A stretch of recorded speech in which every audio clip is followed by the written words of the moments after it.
Maybe someday we will complete floor 12, let alone try and 9-star it.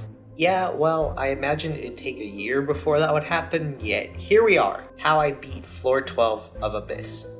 Before that, I would highly recommend, if you haven't, pause this video and watch the previous one where I did floors 9 through 11. It'll catch you up to what's happening in this video. This, after all, is the unintended sequel.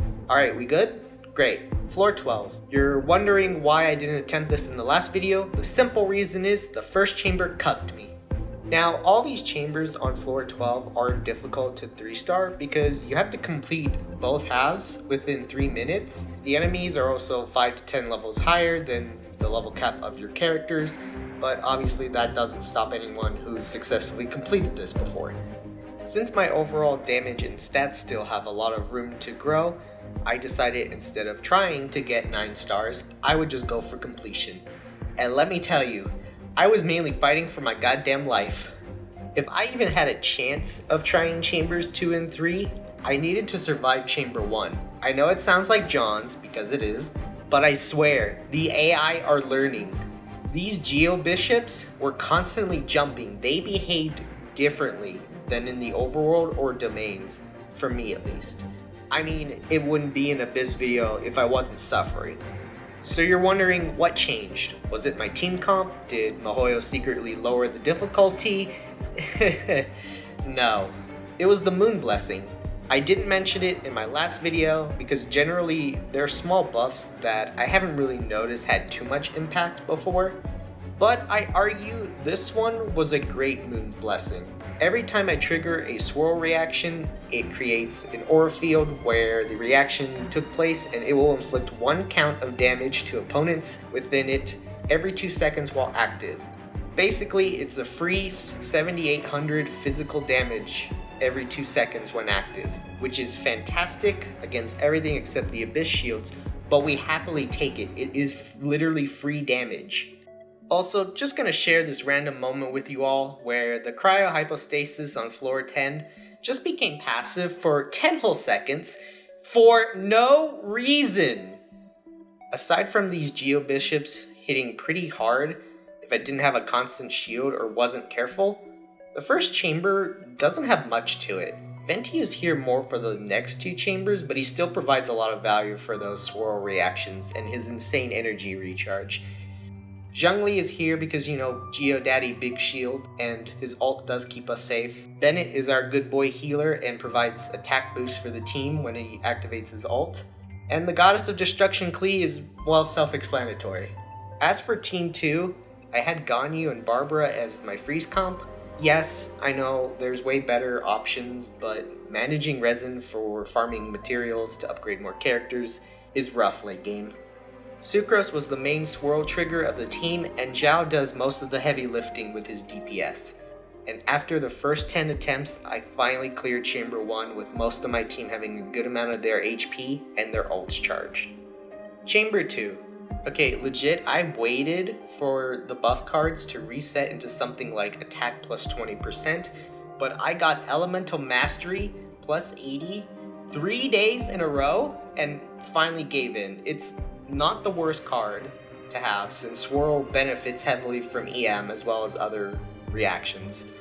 I just prefer to have at least 1 attack percent up card before going into Chamber 3, but I guess RNG Jesus saw my Ayaka video and decided to restore balance. The first half was really easy because Venti Q go Burr. No, really. Any character CC makes this GG easy despite the level difference. Now, believe it or not, there's actually one enemy Venti can't suck up with his ult that aren't big. The mage's flies, because, I don't know, Mihoyo thought it'd be funny? These guys are pretty annoying to hit sometimes, but they are quite squishy. Aside from that, and the cryo infusion getting caught in the swirl reaction, this half went really well. I couldn't delete the cryo Fatui fast enough, so the flies kept regenerating her cryo shield. I cared more about regenerating my ults and HP for Chamber 3, so I just painfully brute forced this Fatui to death. The second half wasn't as bad if you have a freeze comp. These little lizards may not hit as hard as the ones from Chamber 1, but they are well known for constantly burrowing and running away, which makes it really frustrating when you want to try and 3-star this one. I mean, look how close they got to killing my Sucrose at the start. These assholes.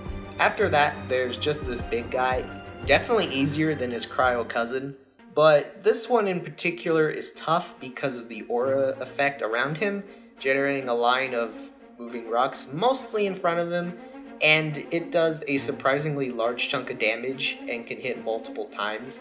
I'm not even surprised by Mihoyo at this point. Admittedly, I played this one pretty badly. I didn't die, but if it wasn't for Barbara, I would not have been able to live in the next chamber. I ended this chamber with no stars and entered the second half of the final chamber with only a Sucrose ult. Everyone else's was maybe halfway charged, and Zhao was at half HP. Not great, but I decided we're just gonna go for it. Chamber 3. At the start, I actually decided to go with the 20% reduced cooldown on skill and burst. I get ults pretty quickly, so this would just help with spamming more elemental reactions. Both of these chambers have the same strategy. There are 2 Abyss Mages and 1 Abyss Herald or Lector. The intent of these chambers is to use swirl reactions when the enemies are grouped and use their own shields to break each other's. I've been told in guides to focus on the Pyro Mage, which is what I did. I hard focused him while dodging the other 2, and this actually worked out really well because they ended up gathering around this corner where I could place a perfect Venti ult and then trigger a Pyro Swirl reaction to just destroy the Cryo Mage and trigger the Lector's shield. Nothing else to say other than Klee and Bennett doing most of the work on the shield, with Zhongli and Venti helping out a little bit. Finally, the second half. I was really nervous to start, but I pulled myself together and I said, got this. Now I like to say a guide saying to place Sucrose's ult off the bat failed me here. Maybe I needed to be closer or wait a few seconds. I mean, it's not unusual for me to just choke at the worst times.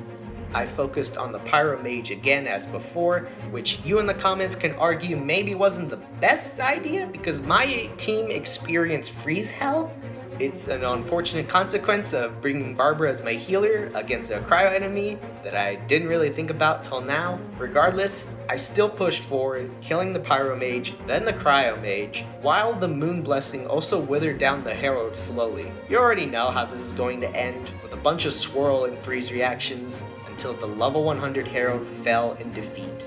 Had to make sure my recording was still going because I was definitely not going to redo that. And then that's it. We reached the bottom of the Abyss for now, and as a reward, we completed the final achievement of the Domain and Spiral Abyss Series 1, got 20 gems, and a name card to mark the achievement.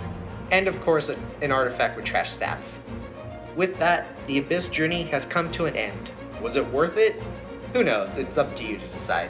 As for me, maybe someday, in a few months, I'll be ready enough to attempt the perfect 36 stars.